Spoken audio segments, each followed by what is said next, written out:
Hello everyone, एक बार फिर से आप सभी का स्वागत है यूनिट 5th के A part spectroscopic techniques and application के मल्टीपल चॉइस क्वेश्चंस के सेक्शन में।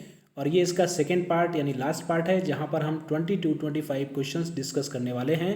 सब्जेक्ट है इंजीनियरिंग केमिस्ट्री, सब्जेक्ट कोड है BT101 और ये multiple choice questions RGPV online exam, NEET, JEE and other competitive exams के लिए काफ़ी महत्वपूर्ण होने वाले हैं। तो चलिए स्टार्ट करते हैं पार्ट 2 25 MCQs और सीधे चलते हैं क्वेश्चंस की तरफ। लेते हैं question number 21। Now days chemical analysis of molecules और कंपाउंड और डन बाई। आज के समय में किसी भी कंपाउंड या मॉलिक्यूल का जो केमिकल एनालिसिस किया जाता है वो किस माध्यम से किया जाता है, किस तरीके से किया जाता है। ऑप्शन ए स्पेक्ट्रोस्कोपिक टेक्निक से, बी क्लासिकल टेक्निक से, सी both, D none.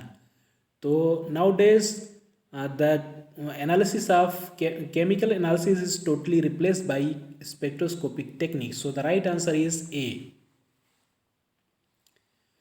Question number 22. What is wavelength of IR? IR spectroscopy की जो वेवलेंथ होती है वो क्या होती है। Option A 1.8 to 250 mu m, B 2.8 to 250 mu m, C 3.8 to 250 mu m या फिर डी 0.8 to 250 म्यूएम। तो IR स्पेक्ट्रोस्कोपी की जो वेवलेंथ होती है वो होती है 0.8 to 250 म्यूएम के बीच की। So the right answer is D. अगला question 23 number of wave per centimetre is called. Number of wave per centimetre is called क्या कहलाता है ये। Option A emission, B wavelength, C wave number, D energy. तो number of wave per centimetre is known as wave number. So the right answer is C. Question number 24 the instrument that is use to measure the amount of EMR absorb by an organic molecule is called. किसी भी organic molecule के द्वारा जो EMR का amount absorb किया जाता है, absorb किया जाता है और उसको मेजर करने के लिए जो इंस्ट्रूमेंट यूज करते हैं वो क्या कहलाता है। Option A radio photometer, B photometer, C spectrophotometer, D none. तो इस तरह के इंस्ट्रूमेंट को बोलते हैं spectrophotometer. So the right answer is C. अगला क्वेश्चन लेते हैं question number 25 in which spectroscopy EMR is not used. कौन सी ऐसी स्पेक्ट्रोस्कोपी है जहां पर EMR का इस्तेमाल नहीं होता है। Option A NMR spectroscopy, B mass spectroscopy, C IR spectroscopy, D UV spectroscopy. आप सबको पता है UV, IR और NMR में EMR का इस्तेमाल होता है।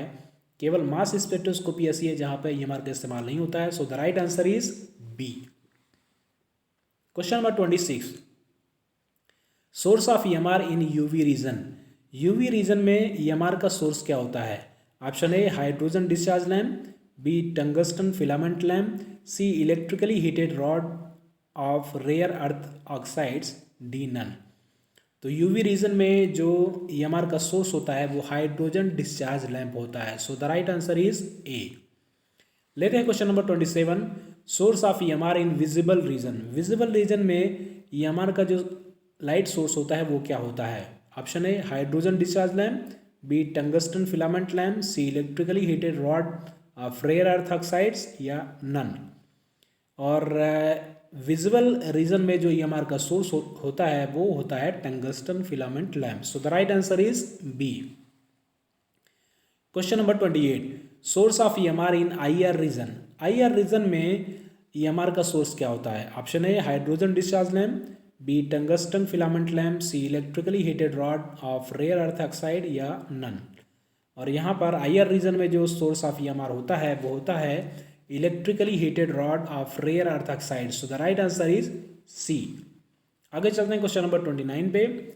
When a beam of monochromatic radiation passes through a homogeneous absorbing medium the rate of decrease of intensity of radiation with thickness of absorbing medium is proportional to the intensity of the incident radiation is। Actually में एक definition है,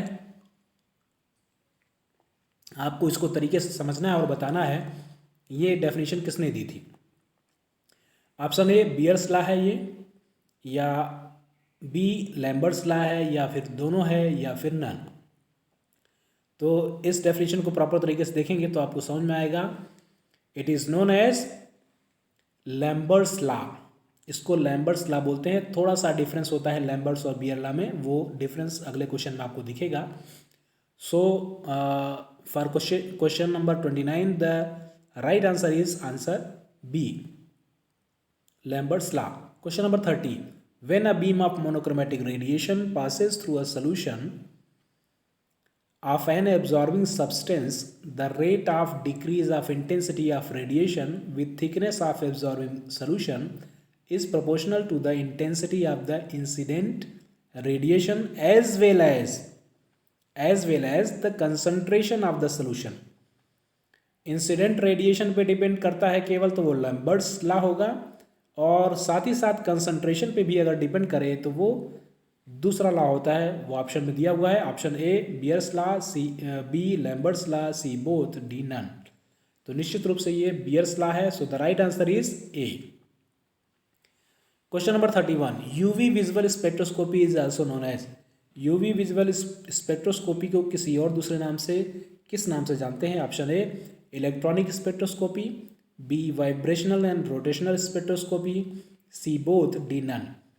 तो UV visual spectroscopy को electronic spectroscopy के नाम से भी जाना जाता है, क्योंकि इस स्पेक्ट्रोस्कोपी में इलेक्ट्रॉन का ट्रांजिशन होता है। इलेक्ट्रॉन का ट्रांजिशन इन्वॉल्व होने की वजह से इसे इलेक्ट्रॉनिक स्पेक्ट्रोस्कोपी के नाम से जाना जाता है। So the right answer is A. Question number 32, IR spectroscopy is also known as. IR spectroscopy का दूसरा नाम क्या है, या किसी दूसरे नाम से किस नाम से जानते हैं? ऑप्शन ए इलेक्ट्रॉनिक स्पेक्ट्रोस्कोपी, बिल्कुल भी नहीं, इस नाम से तो हमने पहले ही पढ़ लिया, यूवी विजुअल को बोलते हैं। B vibrational and rotational spectroscopy, C both, D none. तो यहाँ पर आईआर स्पेक्ट्रोस्कोपी को वाइब्रेशनल एंड रोटेशनल स्पेक्ट्रोस्कोपी के नाम से भी जानते हैं, क्योंकि यहाँ पर जो मॉलिक्यूल्स होते हैं वो वाइब्रेट या फिर रोटेट करते हैं, जिसकी वजह से इसको वाइब्रेशनल एंड रोटेशनल स्पेक्ट्रोस्कोपी के नाम से जाना जाता है। So the right answer is B. अगला क्वेश्चन लेते हैं, question number 33, in which spectroscopy involves promotion of electrons sigma, pi and n electron from the ground state to the higher state. वही क्वेश्चन है, एक तरह से थोड़ा सा चेंज है। कौन सी स्पेक्ट्रोस्कोपी है जहां पर इलेक्ट्रॉन का प्रमोशन इन्वॉल्व होता है? कौन कौन से इलेक्ट्रॉन? सिग्मा, पाई और एन इलेक्ट्रॉन का, ग्राउंड स्टेट से हायर स्टेट की तरफ। Option UV visual spectroscopy, IR spectroscopy, both, none. निश्चित रूप से वो क्या है? UV visual spectroscopy. So the right answer is A. अगला question, question number 34, a group which is responsible for imparting colour to the compound is considered as.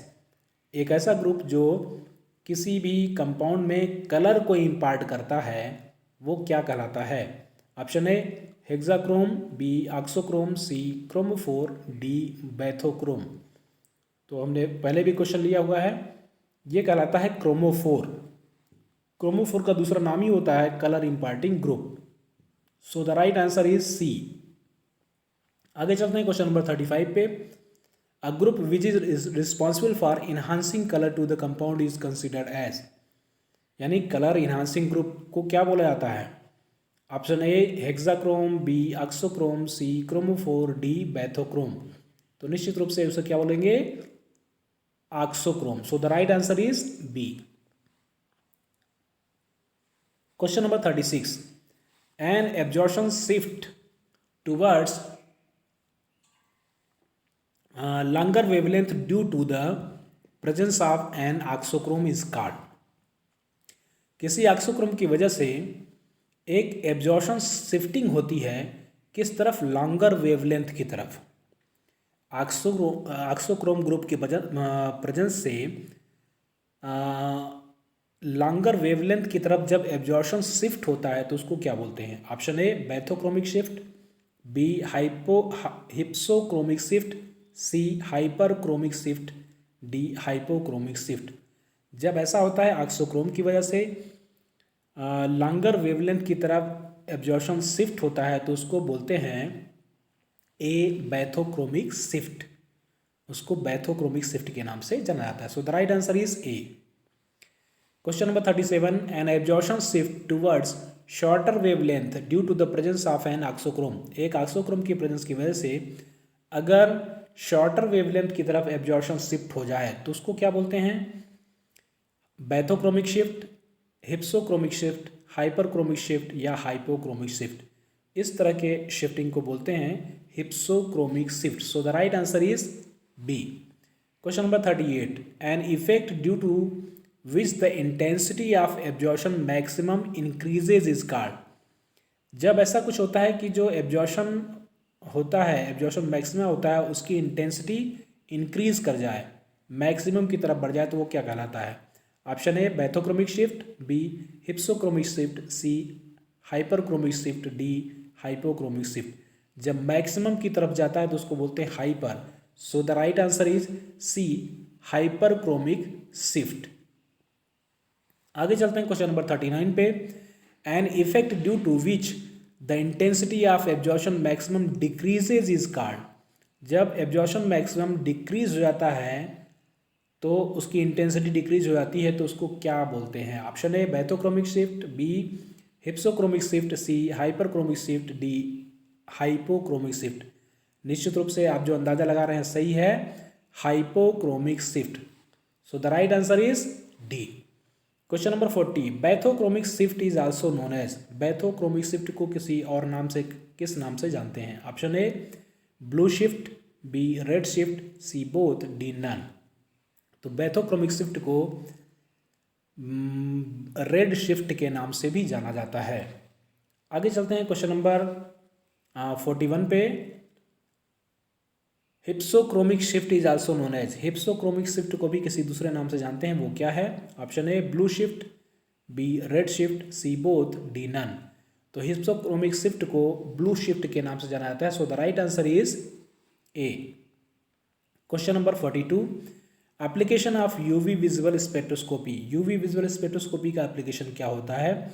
Option A identification of an unknown compound, yes होता है। B detection of functional group, functional group को डिटेक्ट करने में काम आता है, yes. C extent of conjugation, बिल्कुल सही। D all these above. So सारे के सारे एप्लीकेशन यूवी विजिबल के हैं। So the right answer is D all these above. आगे चलते हैं क्वेश्चन नंबर 43 पे, application of IR spectroscopy. IR spectroscopy के क्या क्या एप्लीकेशन होते हैं? Option A study of reaction kinetics, बिल्कुल सही। B detection of purity of the sample, yes. C shape and symmetry of molecules, ये भी होता है। D all these above. ये सारे के सारे एप्लीकेशन आईआर के होते हैं। So the right answer is D all these above. Question number 44, types of stretching vibration. Stretching vibration के कौन कौन से टाइप्स हैं? ऑप्शन ए सिमेट्रिक वाइब्रेशन, और बी असिमेट्रिक वाइब्रेशन, सी बोथ, डी नन। तो स्ट्रेचिंग वाइब्रेशन दोनों तरह के होते हैं, सिमेट्रिक और असिमेट्रिक दोनों। सो the right answer is C both. One extra question क्या है इसमें देख लेते हैं। Types of bending vibration. Stretching के तो हमने देख लिए, बेंडिंग वाइब्रेशन के क्या क्या टाइप्स हैं? Option A scissoring, B rocking, C twisting, D wagging, E all above. तो बेंडिंग वाइब्रेशन ये सारे के तरह के होते हैं, सीजरिंग भी होती है उसमें, रॉकिंग भी होती है, ट्विस्टिंग भी होती है, वैगिंग भी होती है। So the right answer is E all these above. Thanks for watching.